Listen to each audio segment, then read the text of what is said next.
This video is going to look at the role that body language plays in communication.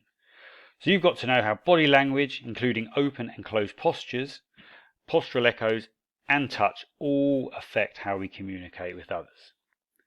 So when we're looking at body language, we're talking about unspoken movements and gestures that we use to tell people how we're feeling or our attitude. Now, posture relates to two different types. We have open and closed postures. Someone who's seated in a closed posture might have their arms folded, their legs crossed, or positioned at an angle away from someone whom they're interacting with. And that tells the person that they're disinterested or they don't agree with what that person's saying. On the other hand, if someone's in an open posture, they might be sitting facing directly opposite you, their hands apart on the arms of the chair, then you start to think they approve of what you're saying or they're accepting of what you're telling them. So again, it can make a real difference to how we interact with someone. Postural echo is where we copy each other's body position. Now, people tend to get on well together.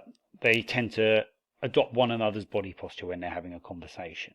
And research has shown that postural echo tells us about the person being friendly, and people are more liked when they use it or when they copy the other person's body position. Now, touch in a social interaction can include high fives, putting a hand on someone's shoulders, anything like that. And there's some research has shown that being touched can increase the amount of tips that a waiter gets.